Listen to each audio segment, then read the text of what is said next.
श्री राधा रमनो विजयते। पहले तो डिले हुआ कि एक क्वेश्चन में दिक्कत थी, तो उसके पीछे मैंने 1 घंटा लगा के सोचा कि पता नहीं कुछ होगा। और फिर दूसरा, मैंने रिकॉर्डिंग अभी पूरी कर ली थी एमसीक्यू सिलेक्शन की, पता चला रिकॉर्डिंग ही नहीं हुई है। ठीक है, मेरा दिमाग खराब हो रहा है। Again recording it. देखो, फर्स्ट क्वेश्चन थोड़ा सा हम जल्दी जल्दी कर लेते हैं, because I know you are waiting. देखो, ये तो हमारे एडजस्टमेंट शीट में कवर था कि अगर इनएडवर्टेंटली जीएसटी चार्ज हुआ है तो there is no time limit to issue show cause notice. देखो, ये वाला पॉइंट यहाँ पे कवर था कल की समरी शीट में भी था। ऑप्शन सी करेक्ट हो जाएगा। दूसरा क्वेश्चन है कि आपको इंटरेस्ट लायबिलिटी कैलकुलेट करनी है।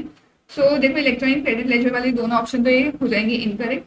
यहाँ पे हम कैलकुलेट करें तो 3,80,000 का 18% 9 डेज का इंटरेस्ट लगेगा और 16,806.57 समथिंग कुछ आंसर आ रहा था, तो ये राउंड ऑफ होके अपर राउंड मतलब फुल दिस में होगा राउंड ऑफ तो 1687 यहाँ पे आंसर हो जाएगा। तो ऑप्शन डी करेक्ट है। उसके बाद यहाँ पे बेसिकली वाउचर से रिलेटेड और लॉन्ग टर्म लीज से रिलेटेड है पॉइंट्स। देखो, वाउचर जो 2 लाख का है वो आइडेंटिफाइड गुड्स के अगेंस्ट है, डेट ऑफ इशुएंस यहाँ पे हो जाएगा आपका टाइम ऑफ सप्लाई, और जो एनी सप्लाई के अगेंस्ट है वहाँ पे रिडेम्पशन की डेट हो जाएगी। यहाँ पे डेट ऑफ इशुएंस, यहाँ पे डेट ऑफ रिडेम्पशन। और दूसरा है लॉन्ग टर्म लीज है, क्योंकि ये 50 ईयर्स वाली है तो 30 साल से ज्यादा हो रहा है, तो यहाँ पे अपफ्रंट अमाउंट प्लस जो प्राइम लोकेशन चार्जेस दोनों ही क्या रहेंगे जीएसटी में एग्जेम्प्ट रहेंगे। तो अगर हम ऑप्शन करेक्ट ऑप्शन देखें तो ये फर्स्ट वाला तो देखो इनकरेक्ट हो जाएगा, दूसरा ऑप्शन एग्जेम्प्ट है तो सही है, और जो थर्ड ऑप्शन है कि 5 लाख के लिए डेट ऑफ रिडेम्पशन है और बाकी इसके लिए दिसंबर ही है, दिस ऑप्शन इज करेक्ट। तो second and third A option correct हो जाएगा। उसके बाद रिवर्स चार्ज वाली इन्वर्ट सप्लाईज हमें देखनी है। देखो, इन्वर्ट सप्लाई फर्स्ट वाला पॉइंट रजिस्टर्ड से खरीदा है, आरसीएम आएगा नहीं। अनरजिस्टर्ड से खरीदा है, यहाँ पे जीएसटी नहीं आएगा। नॉर्मल वॉशिंग मशीन का है तो परचेज से ट्रांसपोर्टेशन चार्जेस के इसमें आरसीएम आता है, तो 5,000 का यहाँ पे आरसीएम आ जाएगा 1 लाख पे। 1 लाख पे आरसीएम है। उसके बाद ये वाला जो transaction security service other than body corporate provide करती है, ठीक है, तो आरसीएम आता है। पर यहाँ पे बॉडी कॉर्पोरेट ने प्रोवाइड किया तो आरसीएम नहीं आएगा। फॉरवर्ड चार्ज आना चाहिए था, बट अनरजिस्टर्ड सप्लाई है तो वो जीएसटी चार्ज नहीं करेगा। यहाँ पे there will be no RCM and no ITC. ये इनफैक्ट एडजस्टमेंट शीट में भी स्पेसिफिकली कवर कर रखा है। उसके बाद रेंट ऑफ शॉप है, म्युनिसिपल कॉर्पोरेशन वाला आरसीएम लगेगा। लीगल फी के केस में आरसीएम हो जाएगा। फिर ये तो आपका इशुएंस आपने किया है वाउचर्स वगैरह, तो ये तो आपकी आउटवर्ड सप्लाई हो जाएगी। और प्रोक्योरमेंट जो है इसके केस में स्पेसिफिक रिवर्स चार्ज दे रखा है, तो ये 5 लाख हो जाएगा। तो जो भी एरोज वाला का हम टोटल लगाएंगे 5 lakh plus 10 plus 50 560 and 1 lakh 6,60,000 आपका आरसीएम इन्वर्ट सप्लाई हो जाएगी। उसके बाद हमें एलिजिबल आईटीसी पूछा है, तो देखो एलिजिबल आईटीसी कितना आएगा। देखो, फर्स्ट ये जो ट्रांजैक्शन है 20 लाख का है, पर 2 लाख के डैमेज हो गए तो 18 लाख पे आपको मिलेगा आईटीसी। तो 18 लाख का 18% 3,24,000। उसके बाद वॉशिंग मशीन यहाँ पे अंदर रजिस्टर्ड से है तो there will be no ITC. 5,000 का आपको आईटीसी मिल ही जाएगा। फिर यहाँ पे कोई आईटीसी था नहीं, यहाँ पे 9,000 का आईटीसी मिल जाएगा, 1,800 का यहाँ मिल जाएगा और 90,000 का यहाँ पे मिल जाएगा। ये टोटल हो जाएगा 429,800। मुझे आंसर मैंने एक बार ऑलरेडी सॉल्व करवाया है तो मुझे तो याद ही हो गए।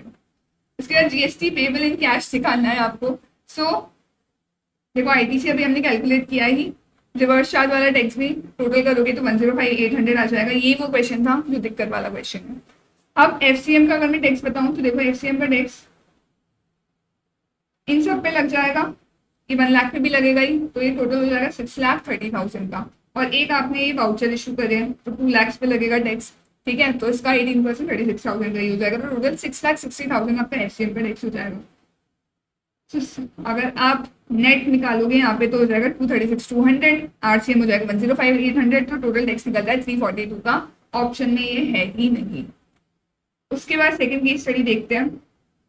इट आस्क्स कि आपको टैक्स पेबल निकालना है जून मंथ में। यहाँ पे आपने कंपोजिशन स्कीम नहीं रखी है, मैन्युफैक्चरिंग आप कर रहे हो तो यहाँ पे 1% लगेगा, टोटल टर्नओवर पे लगेगा, टैक्सेबल प्लस एग्जाम्प्ट पे, तो 82 लाख का 1% 0.5 41,000 हो जाएगा। तो ऑप्शन ए यहाँ पे करेक्ट हो जाएगा। उसके बाद टाइम ऑफ सप्लाई निकालना है आपको सचिन कुमार वाले ट्रांजैक्शन का। तो देखो, रिवर्स चार्ज सर्विसेज लिया आपने बेसिकली यहाँ पे, तो उसके केस में हम किसका देखते हैं। देखो, पेमेंट देखते हैं हम, जो रेसिपेंट है उसके बुक्स में कब रिकॉर्ड हुआ है और रेसिपेंट ने बैंक अकाउंट से कब डेबिट हुआ है। सप्लायर का कोई लेना देना यहाँ पे रहता नहीं है, तो ये तो हम इग्नोर करेंगे। फिर इनवॉइस की डेट से 61 डेज एक्स्ट्रा हम लेते हैं। इन सब में से विचएवर इज अर्लियर लगता है। सप्लायर सर्विस में यहाँ पे कोई रेलिवेंट है नहीं। सबसे अर्लियर क्या है 7 अगस्त, तो ऑप्शन बी करेक्ट हो जाएगा। उसके बाद इस ट्रांजैक्शन में मिस्टर सचिन कुमार क्या है, रजिस्टर्ड है। अगर रजिस्टर्ड नहीं होते तो इनवॉइस भी हम ही इशू करते, रेसिडेंट इशू करते, बट यहाँ पे क्योंकि रजिस्टर्ड है तो सिर्फ आपको पेमेंट वाउचर इशू करना रहेगा, तो ऑप्शन ए करेक्ट है।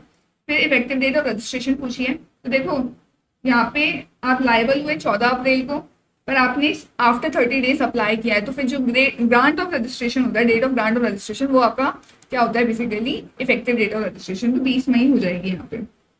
Option D correct. उसके बाद हम अगर कंपोजिशन स्कीम से जब विड्रॉ कर रहे हैं तो तब 25 डेट का हम बेसिकली आईटीसी अवेल करेंगे।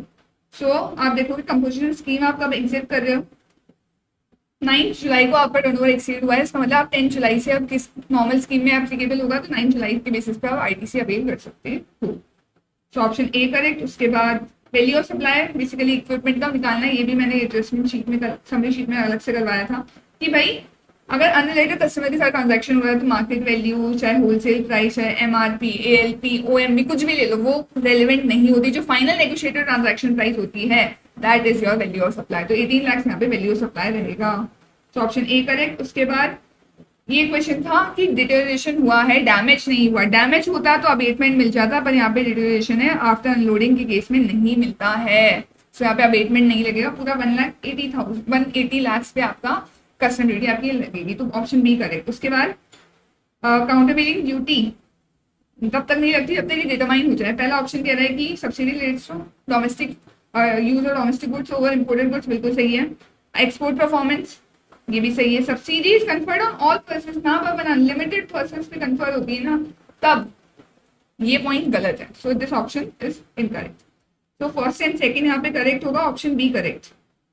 उसके बाद एयर एम्बुलेंस की सर्विसेज क्या रहती है, एग्जेम्प्ट रहती है, और 5,000 से ज्यादा का अगर नॉर्मल जनरल वार्ड के लिए आप चार्जेस पे कर रहे हो, रूम चार्जेस, तो ये तो टैक्सेबल हो जाएगा, एग्जेम्पशन नहीं मिल पाएगी क्योंकि एनआईसीयू आईसीयू वगैरह के लिए एग्जेम्पशन रहती है, यहाँ पे तो जनरल वार्ड है तो ये टैक्सेबल होगा। तो 170 to 500 आपका टैक्सेबल सप्लाई हो जाएगा। ऑप्शन ए करेक्ट है। So that's all for today. Radhe Krishna.